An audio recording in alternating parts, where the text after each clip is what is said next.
بسم اللہ الرحمن الرحیم۔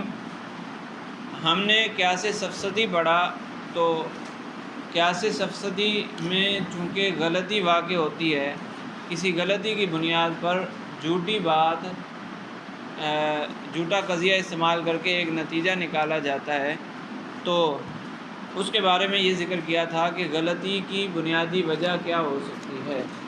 بعض لوگوں نے دو وجوہات ذکر کی اور بعض نے کہا کہ وجہ صرف ایک ہی ہے۔ بنیادی طور پر ایک ہی سبب ہوتا ہے غلطی لگنے کا، وہ یہ تھا کہ شے اور شے کے شبہ میں فرق نہ ہو۔ تو اگلی فصل میں انہوں نے یہ کہا تھا کہ اس کی دو قسمیں ہیں، شے اور شے کے شبہ میں فرق نہ ہو۔ اس کی دو قسمیں ہیں کہ یعنی غلطی کا تعلق یا تو الفاظ سے ہوگا یا معانی سے ہوگا۔ القسم الاول عانی ما یتعلق بالالفاظ قسمانی، اگر غلطی کا تعلق الفاظ سے ہو تو اس کی دو قسمیں ہیں۔ الاول ما یتعلق بالالفاظ لا من جہت الترکیب، اگر آپ اس کو نقشہ بنانا شروع کر دیں تو سمجھنا آسان ہو جائے گا، کیونکہ یہ تقسیم در تقسیم در تقسیم ہے۔ دو قسمیں، پھر اس کی ایک قسم کی، پھر دو قسمیں، پھر اس کی ایک قسم کی، پھر دو قسمیں، تو یہ بات لمبی سے لمبی ہوتی جاتی ہے، تو پھر ذہن تشویش میں مبتلا ہو جاتا ہے کہ بات کہاں سے شروع ہوئی تھی اور کہاں پہنچی، کچھ پتہ نہیں چل رہا۔ تو اس لیے سب سے پہلے غلطی کی دو قسمیں ہیں۔ وہ جو چارٹ بنایا جاتا ہے نا، تو وہ آپ بنا لیں ساتھ تو آسانی ہو جائے گی کہ غلطی کی دو قسمیں ہیں، لفظی غلطی، لفظوں کی وجہ سے غلطی لگے یا معنی کی وجہ سے غلطی لگے۔ پھر لفظوں میں غلطی پیدا ہو تو اس کی دو قسمیں ہیں۔ الاول ما یتعلق بالالفاظ لا من جہت الترکیب والثانی ما یتعلق بها من حیث الترکیب، لفظ میں غلطی ہو تو دو طرح سے ہو سکتی ہے کہ یا تو ترکیب کے اعتبار سے غلطی ہوگی، ترکیبی غلطی ہوگی، یا ترکیبی غلطی نہیں ہوگی۔ ٹھیک ہے، تو پہلی قسم کہ ترکیب کے اعتبار سے کوئی غلطی نہ ہو، اور دوسری قسم کہ ترکیب کے اعتبار سے غلطی ہو۔ ثم المتعلق بالالفاظ من جہت الاول قسمان، تو اگر ترکیب کے اعتبار سے غلطی ہو تو اس کی پھر اگر ترکیب کے علاوہ کوئی غلطی ہو، ترکیب سے اس کا تعلق نہ ہو، تو اس کی پھر دو قسمیں ہیں۔ الاول ما یتعلق بالالفاظ انفسها، پہلی قسم وہ کہ جو صرف الفاظ سے تعلق رکھے، محض الفاظ سے یا ڈائریکٹ لفظ سے ہی اس کا تعلق ہو، یا خود لفظ سے تعلق ہو، اور دوسری قسم صرف کی وجہ سے، صرفی قوانین کے اعتبار سے اس میں غلطی واقع ہو۔ ٹھیک ہے،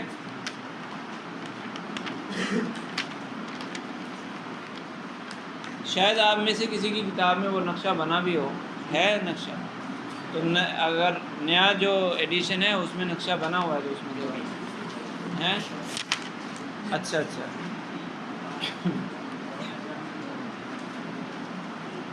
ہاں، تو نقشہ بنا ہوا ہے تو صحیح ہے، اچھی بات ہے۔ جن کا نہیں بنا تو وہ خود دیکھ لیں یا اس کتاب میں دیکھ لیں۔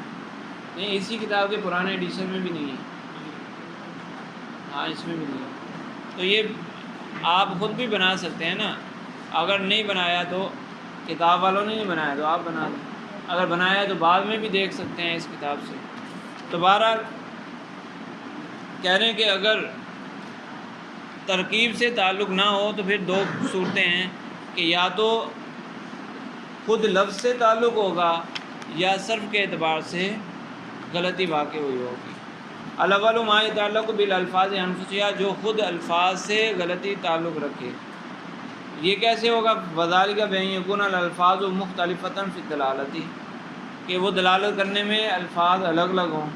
فیقع فیہ الاشتباہ فیما هو المراد، اشتباہ پیدا ہو جاتا ہے کہ اس سے مراد کیا ہے۔ لفظوں میں غلطی ہو کہ لفظ الگ الگ دلالت کر رہا ہے، تو ایک ہی لفظ دو تین جگہ استعمال ہوا، تب ہمیں سمجھ نہیں آ رہی کہ یہاں کیا مراد ہے تو وہاں کیا مراد ہے۔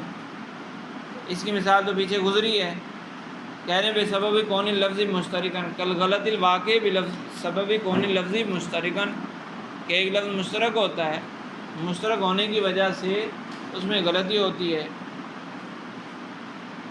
مشترکن لفظیًا بین معنیین او اکثر، مشترک لفظی ہو یعنی وہ لفظ کئی معنی کے لیے وضع ہو، ایک سے زیادہ معنی کے لیے، دو یا دو سے زائد معنی کے لیے وضع ہو۔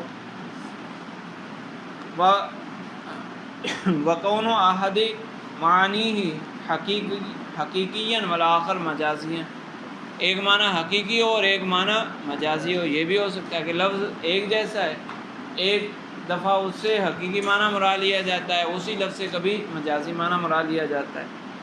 وَيَنْدَرِجُ فِيهِ الِاسْتِعَارَةُ وَأَمْثَالُهَا، اس میں استعارہ وغیرہ سارے شامل ہو جائیں گے، جس کی تفصیل آپ انشاءاللہ بلاغت میں پڑھیں گے، استعارے کی تفصیل آپ پڑھیں گے۔ وَكُلُّ ذَلِكَ يُسَمَّى بِالِاشْتِرَاكِ اللَّفْظِ، یہ سارے کو اشتراک لفظی کہا جاتا ہے۔ ویسے تو حقیقت، مجاز، استعارہ یہ مشترک کی تعریف میں شامل نہیں ہے، جو آپ نے شروع میں مشترک پڑھا تھا نا، وہاں یہ شامل نہیں ہے، لیکن یہاں جب غلطیوں کی بات کی جاتی ہے تو حقیقت، مجاز بھی مشترک میں شامل ہو جاتا ہے، اس کو بھی اشتراک لفظی کہا جاتا ہے۔ کما تقول، مثال دے رہے ہیں، کما تقول لعین الماء، اگر پانی کا چشمہ ہے اس کو دیکھ کر کہا ھذہ عین وکل عین یستضیء بها العالم، تو نتیجہ نکلے گا فھذہ العین یستضیء بها العالم، یہ چشمہ ہے جس کے ذریعے، یہ عین ہے جس کے ذریعے عالم روشن ہوتا ہے، منور ہوتا ہے، یہ وہ عین ہے جس کے ذریعے عالم منور ہوتا ہے، حالانکہ یہ وہ عین نہیں ہے۔ تو غلطی کہاں لگی کہ دو جگہ لفظ عین استعمال ہوا، لفظ ایک جیسا ہے، دلالت الگ الگ ہے، ایک جگہ لفظ کی دلالت چشمے پر ہے اور دوسری جگہ لفظ عین کی دلالت سورج پر ہے، تو اگر اس کا فرق نہیں معلوم ہوگا تو غلطی لگ جائے گی۔ جس کو فرق معلوم ہوگا تو وہ کہے گا کہ بھائی یہ تو اس قیاس کے اندر حد اوسط ہی نہیں پائی جا رہی، حد اوسط نہیں پائی جا رہی۔ حد اوسط کس کو کہتے ہیں؟ جو تکرار کے ساتھ ہو، تو اس میں تکرار نہیں ہے کہ صغریٰ میں عین کچھ اور ہے اور کبریٰ میں عین کچھ اور ہے، تو حد اوسط پائی گئی، حد اوسط کا تکرار ہوا نہیں ہوا، لہٰذا یہ قیاس ہی درست نہیں ہے، تو نتیجہ بھی غلط ہی آئے گا۔ تو یہ معلوم ہوگا تو وہ بتا دے گا، اگر نہیں معلوم تو پھر وہ پھنس جائے گا۔ او تقول، یا تم کہو کہ زید اسد وکل اسد لہ مخالب، زید اسد ہے، زید اسد ہے اور ہر اسد کے پنجے ہوتے ہیں، ہر اسد کے پنجے ہوتے ہیں، نتیجہ نکلے گا کہ زید کے پنجے ہیں، اب یہ نتیجہ غلط ہو جائے گا۔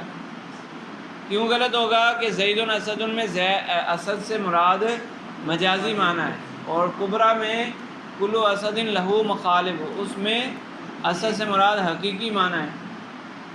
تو جب پتہ ہوگا حقیقی اور مجازی معنی کا فرق، اس لفظ کا حقیقی اور مجازی استعمال پتہ ہوگا تو غلطی سے بچ جائیں گے، اگر نہیں پتہ ہوگا تو غلطی لگ جائے گی۔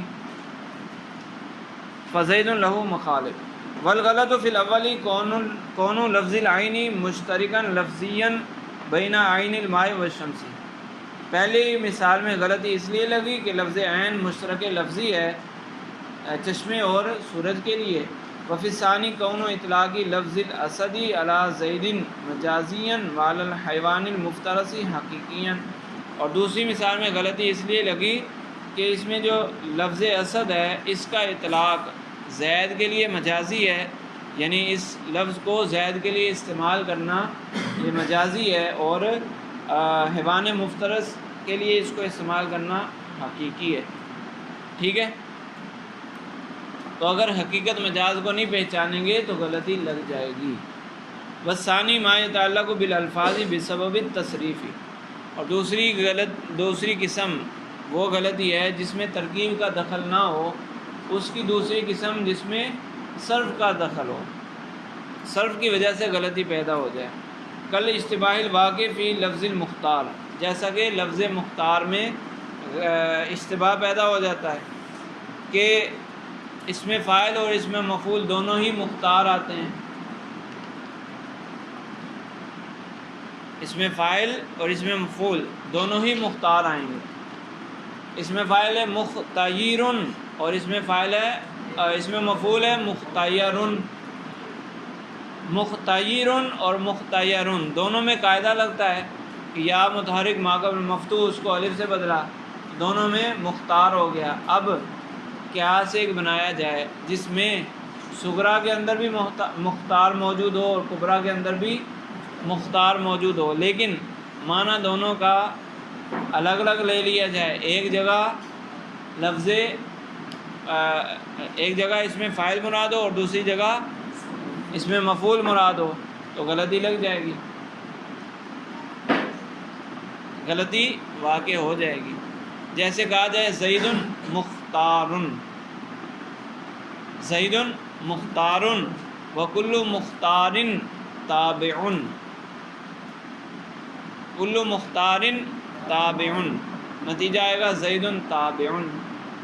تو زید مختارن زید اختیار والا ہے، یہاں مختار کیا ہوگا؟ اس میں فاعل.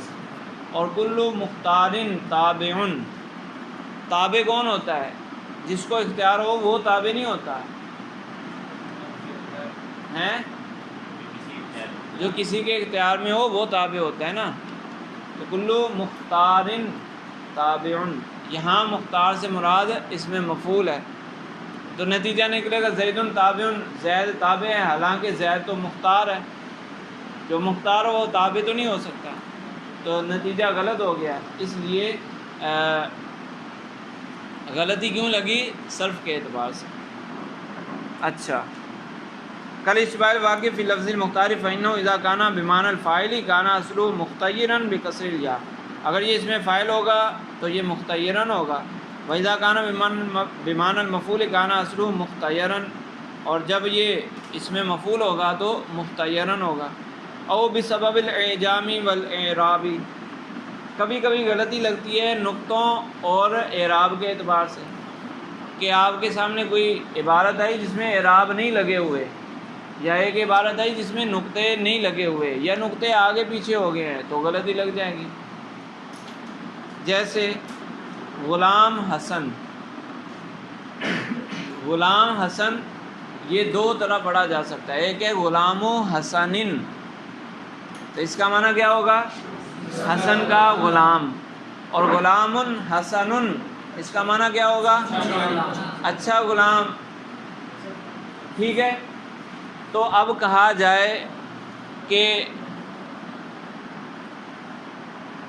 زید غلام حسن، زید اچھا غلام ہے، اور آگے کہا جائے کلو غلامی حسن قبیح، حسن کا جو بھی غلام ہے وہ برا ہے، تو نتیجہ نکلے گا زید قبیح.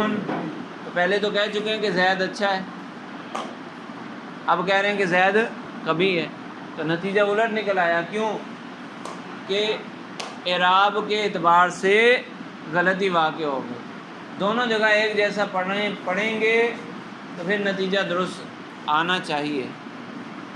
زید غلام حسن یوں پڑھیں اور کلو غلامی حسن قبیح، تو پھر تو صحیح ہے. لیکن جب اعراب تبدیل کر دیے تو اب غلطی لگ سکتی ہے. ٹھیک ہے، اور نقطوں کے اعتبار سے ہو. اچھا، اسی طرح ایک ہوتا ہے رسم الخط کے اعتبار سے. رسم الخط کے اعتبار سے اگر رسم الخط کا لحاظ نہ رکھا جائے تو بھی غلطی لگ جائے گی. جو رسم الخط جانتا ہے وہ سوچ میں پڑ جائے گا کہ یہ لکھا کیا ہے. جیسے آپ میں سے بہت سارے حضرات کرتے ہیں، لکھتے ہیں کچھ ہیں، وہ پڑھنے والا بیچارہ پریشان ہو جاتا ہے کہ یہ لکھا کیا ہے. رسم الخط کا چونکہ لحاظ نہیں رکھا، وہ اپنے تلفظ کے اعتبار سے کچھ کا کچھ بنا دیا، تو پھر پتہ نہیں چلتا. پیپروں میں ایسا ہوا، آپ نے جو پیپر دیے بہت سارے حضرات نے رسم الخط کا لحاظ ہی نہیں رکھا، وہ پھر سوچنا پڑا کہ حضرت کی مراد کیا ہوگی یہاں پر. تو پھر مراد کو پہنچے یا نہیں پہنچے وہ اللہ بہتر جانتا ہے.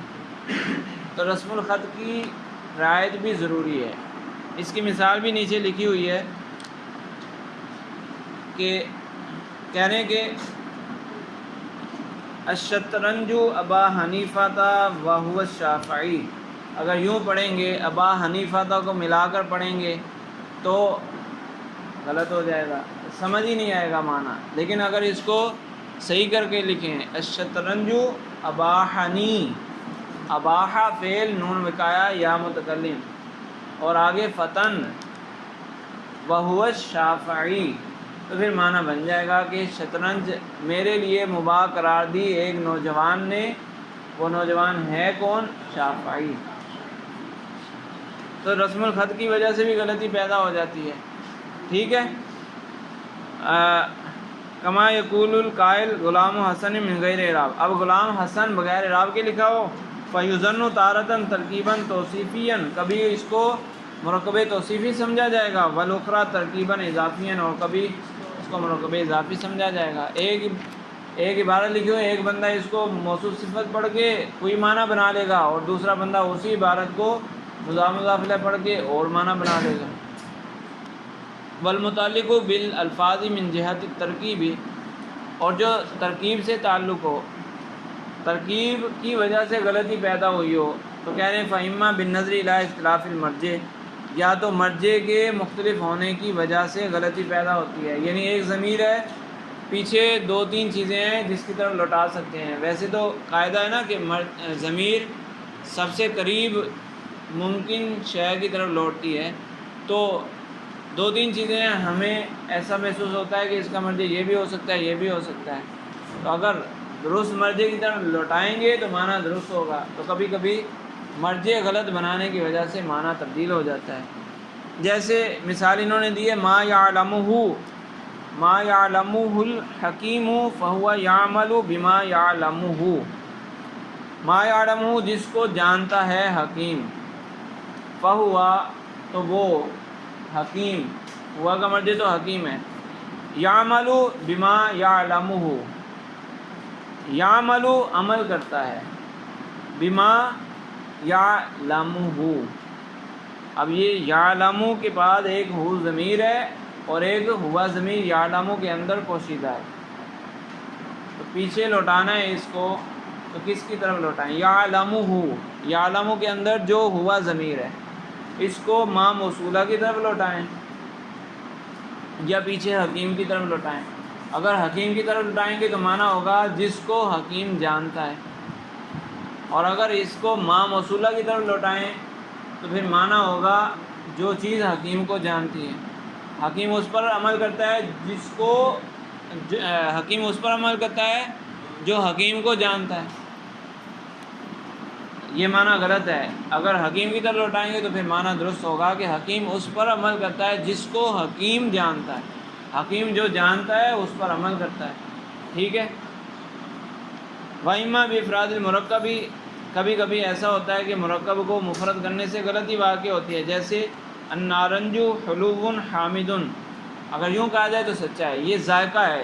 ذائقہ ایک ہوتا ہے حلو میٹھا، ایک ہوتا ہے حامد ترش.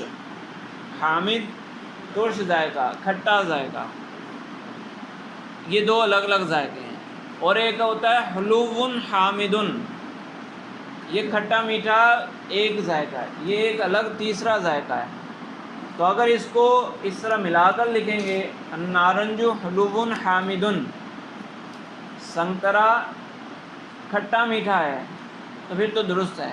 لیکن اگر واو کے ساتھ لکھ دیں تو النارنج حلو و حامد، ایک ہی چیز کا ذائقہ میٹھا بھی ہو جو صرف میٹھا ہے، حلوون اس کو کہتے ہیں جو صرف میٹھا ہے، حامدون اس کو کہتے ہیں جو صرف ترش ہے، کھٹا ہے. تو ایسا کیسے ہو سکتا ہے ایک چیز صرف میٹھی بھی ہو اور صرف کھٹی بھی ہو؟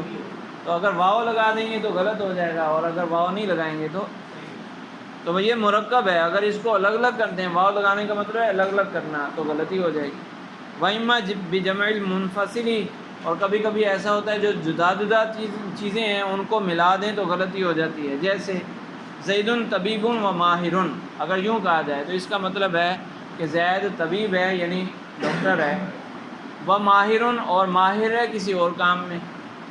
تھوڑی بہت طب جانتا ہے لیکن ماہر کسی اور کام میں ہے. واو کا مطلب ہے کہ وہ ماہر کسی اور چیز میں ہے.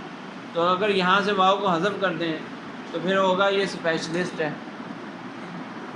طبیب ماہر یعنی اسپیشلسٹ ڈاکٹر ہے. بھائی اسپیشلسٹ کہاں ہے؟ اس کو تو بس تھوڑی بہت سمجھ بوجھ ہے، چند دوائیوں کا پتہ ہے، تو یہ اسپیشلسٹ تو نہ ہوا. تو اگر واو ہٹا دیں گے تو غلطی لگ جائے گی. ٹھیک ہے. وَإِن جُمِعَ وَقِيلَ، اور اگر یوں جمع کر کے یوں کہا جائے طبیب ماہر یہ اسپیشلسٹ ڈاکٹر ہے، تو یہ کذب غلط ہو جائے گا. ٹھیک ہے. چلیں.